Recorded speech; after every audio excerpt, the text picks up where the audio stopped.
Hi, my name is Maxwell Straub, and I own a bookkeeping business called Ledger Frameworks, where I currently have 23 clients and I'm making $9,300 a month. The reason I'm making this video here is to help other bookkeepers, much like yourself, bookkeeping business owners. I really want to help you out with this cleanup process, especially in the beginning. I know it's scary. It's like, what do you do? Maybe you've taken courses and stuff, but it's still kind of like super scary. So I've just created a checklist that I've built over the years with, I've built this checklist with dozens of cleanups just over my own experiences. I paid for multiple courses. I paid thousands of dollars in coaching and consulting and just looking at YouTube and just seeing what other people are doing in all these different forums and Facebook communities and just seeing what works and what I like and what has worked for me. And I've created an entire checklist as well as some bonus cleanup tips as well, which will just help the entire process. So hopefully you find value in this. I'm going to be linking this, a free copy of this checklist and tips in the description of this video. But yeah, enough about me, and let's just dive right into it. So I'm going to start off with the bonus cleanup tips here. I have 5 specific tips that have just really helped me, and a lot of these tips are around the biggest problem in general with a bookkeeping business is clients that are unresponsive, or they drag their feet, or you need something from them. And man, that is just the easiest way to make you hate your life. You're going to find, you're going to find out if you haven't already, clients, they can really make things difficult, even though they're the person paying you and you're helping them and they hired you to help them. Something happens, like clients, they just want to be super hands off. They just assume that you're going to be click clacking some keys and, magic is going to happen. And then you're going to make the problem go away. Where the reality of the situation is going to be kind of a team effort. You're the expert, but you're going to be reaching out to them for clarification. So I've really focused a lot of these tips around overcoming those clients that are going to be dragging their feet and unresponsive, and really protecting you with that as well. So first tip, kickoff calls. If you're not doing this already with new clients, you should have a client kickoff call. It's really worked out for me. And this is kind of before the cleanup process. So all a client kickoff call is you're just meeting with the client on like a Google video meeting, and you want to do a few key things. This is kind of like setting up the document collection for the future of your working relationship with this client. And these key things you want to do is set up view-only access to the client's bank accounts, which I've already done a bunch of Loom videos, and I have a Loom library with documented SOPs on view-only access for different banks. So if you're interested in that, let me know in the comments below. But you want to, during this kickoff call, it might take an hour, but you want to set up view-only access to their banks, set up accountants access to their payroll. You want to connect their bank accounts and credit cards to their QuickBooks Online file. And then finally, collect necessary documents that you're going to need. Most commonly, you're probably going to want the most recent tax return. But you might need some other stuff too, maybe older payroll documents or really old bank statements that you're not able to get from the bank accounts. So that's like the pro tip right there up front. Before the cleanup even happens, have that kickoff call. That's huge. It's going to save you a ton of time, and it's just going to make everything else going down this list even easier. All right, second bonus tip is you want to try to collect 100% of the cleanup fee up front. The reason I suggest this is because you're inevitably going to get clients that just drag their feet, and it's really not fair to you because you're trying to do this as fast as possible. And if the client's dragging their feet and they haven't even paid you yet, that it's just not fair to you as the business owner, as you're trying to help and you're not even getting paid, and you're only going to get paid once the client gives you this stuff and once they're done dragging their feet, which can be months. So to avoid that and protect yourself and encourage the client to not drag their feet, ask them to pay 100% up front of whatever the cleanup fee is. And if they give you some kickback, they're hesitant, then then you can be like, hey, you know what? Just for you, I'll settle for 50% upfront, 50% upon completion. That way you can at least try to get 100% upfront, again, to protect yourself and motivate the client to not drag their feet. Third bonus tip here is you want to clarify 3 things in your proposals and letter of engagements. So the first thing you want to clarify, it sounds obvious, but you want to clarify what months fall within the cleanup. You don't want to just say like, yeah, I'm going to clean up your books and then bookkeeping is going to start on this date. And you have to get really specific. I've lost $1,500 in the past because of this kind of miscommunication and assumption.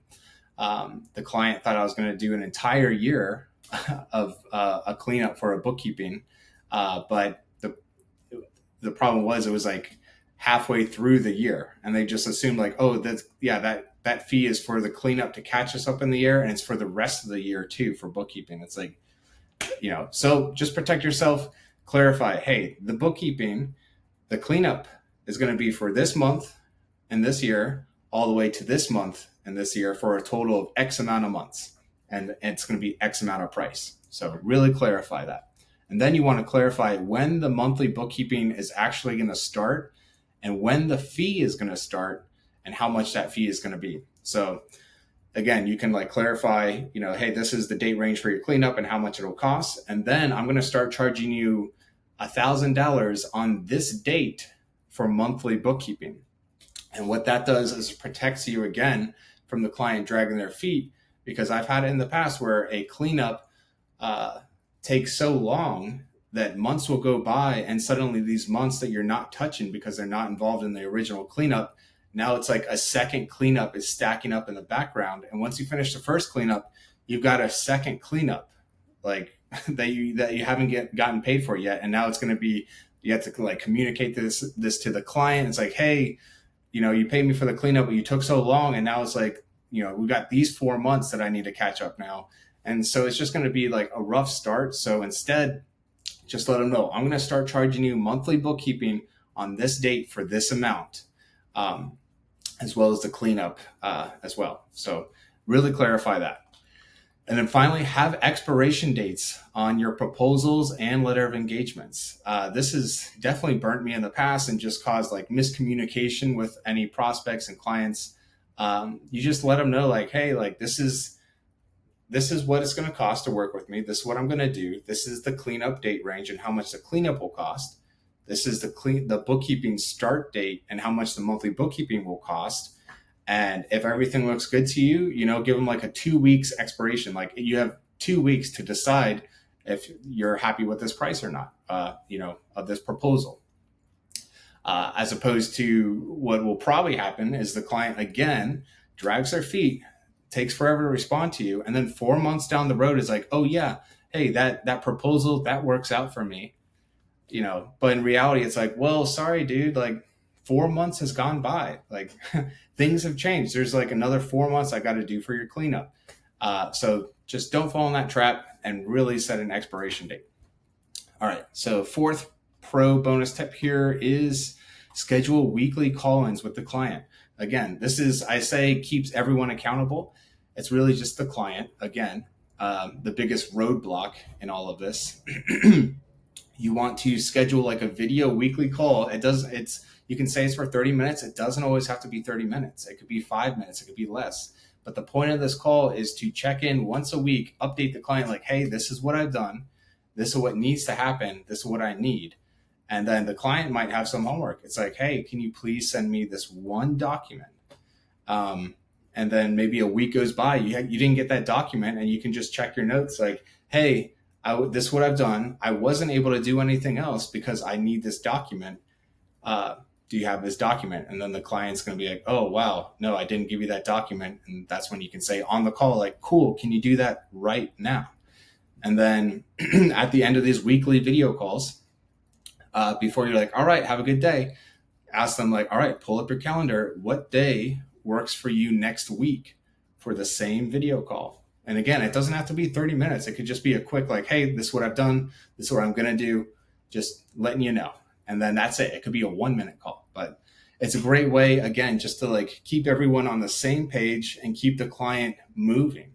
This is a lot of it's like kind of front loaded work. It's not going to be forever work for the client, but you really need to hold your hands. Something I've learned, you really need to hold a newer client's hand during this cleanup phase and onboarding phase.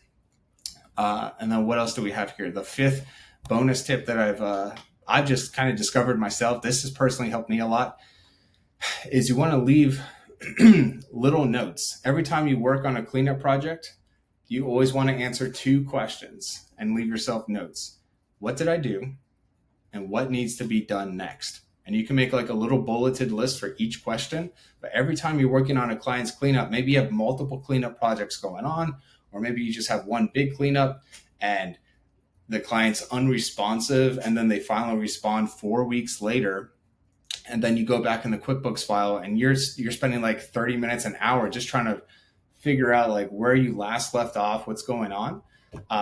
This will really cut that time down to like no time at all, because you're going to be like, oh, that's right. That's what I did. And this is what needs to be done next. Cool. Boom. And you're back in the cleanup just like that. So those are like my 5 top tips. Before we even looked at this checklist, any cleanup, I highly recommend just do these 5 things, and oh my God, your life is going to be so much better. All right. And then just going over this checklist, this is not replacing any cleanup course out there. There's a lot of great cleanup courses, and they have video modules that you can always go back and reference. And it's not going to be a super deep dive, but this checklist is pretty detailed and battle tested. But essentially this checklist is kind of going through, I summarize it. I really just summarize it in red here. And I'm just going to walk you through it right now. So backup current QuickBooks Online data. So honestly, this just saves your ass. It's before you even lift a finger and move anything and recategorize or rename anything in the client's QuickBooks file for the cleanup, just back up everything, and like Excel, PDF reports, just in case. It's never happened to me, but just in case, maybe the client changes their mind, they get cold feet, you make some changes and they're like, you know what? I hate it. I hate you. Just make everything back the way it was. I've never been in that scenario again, but just in case, it's always great to have that backup copy in like an Excel format for the general ledger and all that stuff. So once you do that, then you can kind of save more time, set yourself up for success, and make the cleanup go by faster by kind of going in the QuickBooks Online settings and making some adjustments. So there's less pop-ups, less questions, less automated questions and stuff, less clicks, and therefore more time over the cleanup. Next section's Schedule L matching with journal entry. If you don't know, you always want to like ask like, all right, when's the last time you filed taxes? So right now it's 2025. So last time you filed taxes was 2023. Cool. Can I please get that 2023 tax return for your business? And then scroll down to the Schedule L. And then you want to make a journal entry to adjust and match the balance sheet to that Schedule L. It might not be correct because the tax preparer might have just plugged in numbers because, again, the client was not very responsive to them. But this is just a great way to set the foundation. You have source documentation proving, hey, these are the balances based on this official document. So this whole section is about matching that Schedule L to set your foundation. After that, chart of accounts consolidation. It's going to help you categorize everything more efficiently in the cleanup. Specifically, especially if they don't have a QuickBooks Online file, that'll be even easier. You can import your master chart of accounts. And if they do have a QuickBooks Online file, it's always great to ask the client, like, hey, are you married to your current chart of accounts? The category names and all the reports, like, are you married to those, or is it okay if I change those? Because maybe you have a master chart of accounts that just is better with USS or US GAAP accounting, and it just makes more sense as opposed to the client's accounts. And then I think I also, I also include this one section if there's like sub credit cards as well. That can get a little tricky, and I included Hector Garcia, I believe, has a great video on this of just how to set up credit cards with multiple accounts in it in QuickBooks Online. It's fairly straightforward, but just in case you're not familiar, you can always check out that video from Hector Garcia. Next section, bank feed setup. Essentially, we're getting all the old stuff in the QuickBooks Online file out, and we're optimizing the actual bank feeds themselves. So we're going to be excluding old transactions. If the cleanup is for 2024, and there's a lot of transactions in the bank feeds for 2022, 2021, 2020, we're going to exclude all those. They've already been accounted for. We don't want them in the QuickBooks Online file. We don't want to post them to the GL in QuickBooks. So we're going to be connecting bank accounts, which should have been done already in the kickoff call. Importing transactions. Maybe you need to use DocuClipper, which can convert bank statement transactions into a CSV file or .qbo file that you can import into the QuickBooks. And then just going over like the settings and the rules, make sure there's not a bunch of auto add rules. If I'm going into clients' files and there's a bunch of auto add rules or just any rules in general, I like to disable them. I don't delete them right off the bat because it could give me some context and for what they were trying to categorize these transactions as, and it can answer some questions just on my own. So, and if they're auto add, I always like to pause that too or turn them off, but just my preference. All right. And then finally, we kind of get to the one part in the cleanup where it's like, cool, everything's set up and optimized and all this good stuff and connected to QuickBooks Online. Great. Now what? We're going to do basically 1 month of bookkeeping to kind of give us a preview of the cleanup. And what I mean by 1 month of bookkeeping, let's say it was a cleanup for 1 year, 2024. And so I'm just going to do January. I'm going to start off with January and categorize those bank feeds or any open bank feeds and then reconcile all those bank accounts and credit cards for January. And then I'm just going to ask myself, how did that go? Was it an absolute nightmare? Was it a pain to do? Did it take a lot of work just to do 1 month? If that's the case, then keep going 1 month at a time, January, February, March, of categorize and reconcile. Otherwise, if you try to group everything by category, description, and then add a bunch of transactions at once and do it for the entire year, it's going to be that much easier to make a mistake, and you're not going to know where the mistake was. And it's hard enough to do 1 month at a time for some files. Try doing 12 months at a time, and it's like, oh my God, where did I screw up? So that's kind of how this cleanup is flows. It's all right, cool. Let me do 1 month at a time just to get a feel for this cleanup.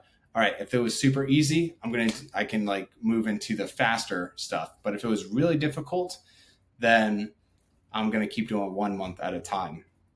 And maybe there's only a few difficult months, and then you realize like, oh, this is actually pretty easy. So that's what these kind of sections are here, determine the approach for the remaining cleanup.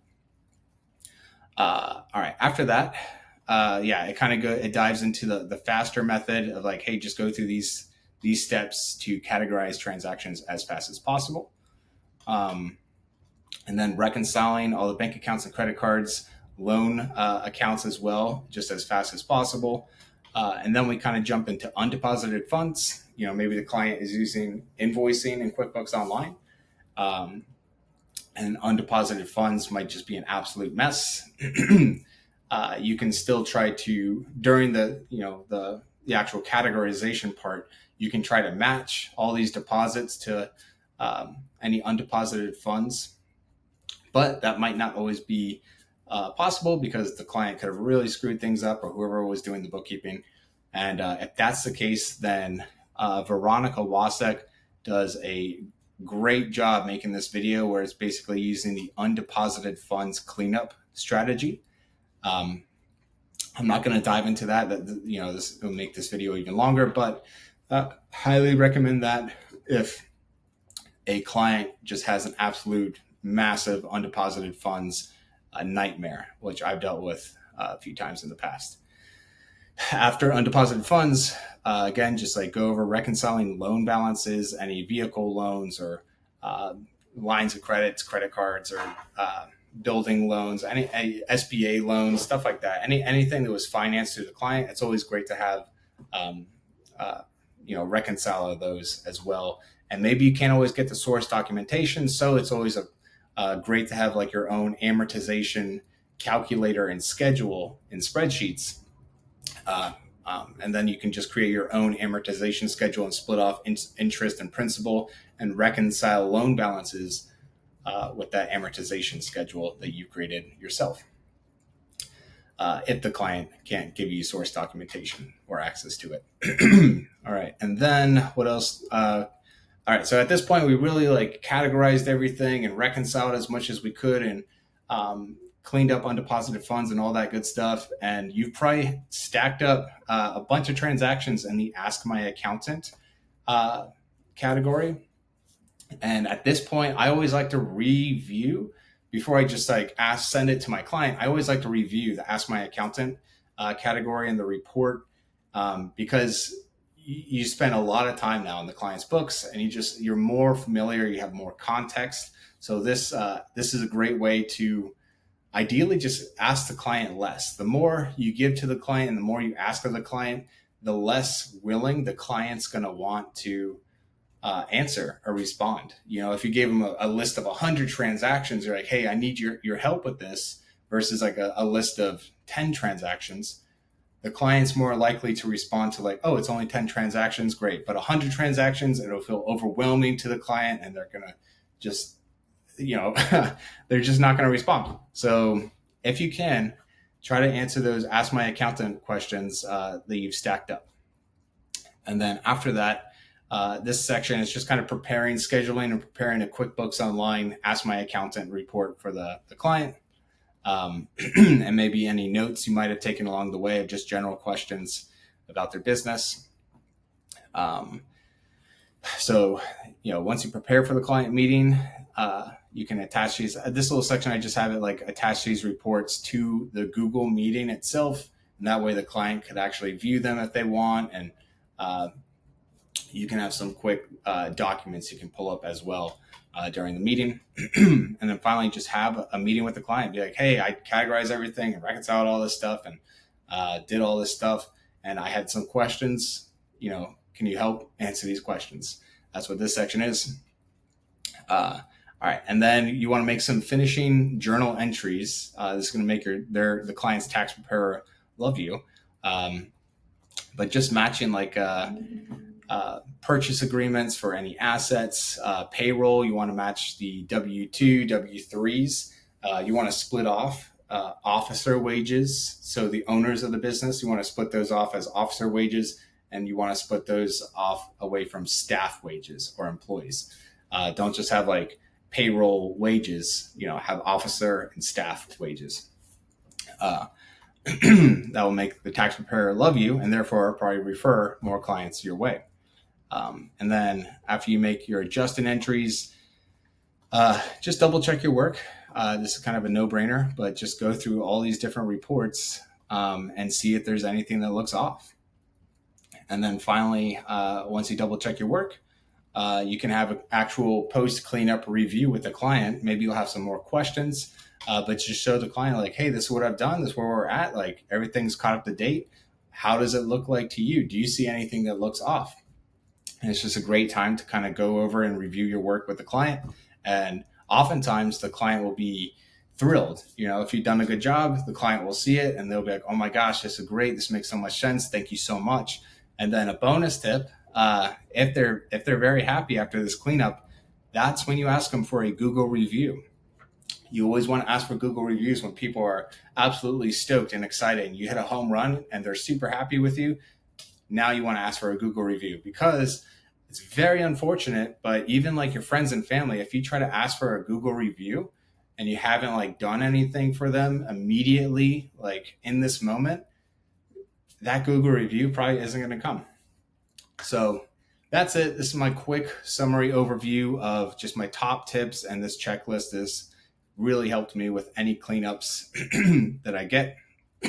So if you have any questions, let me know in the comments, but I'm going to try to keep this video short at 25 minutes. And good luck.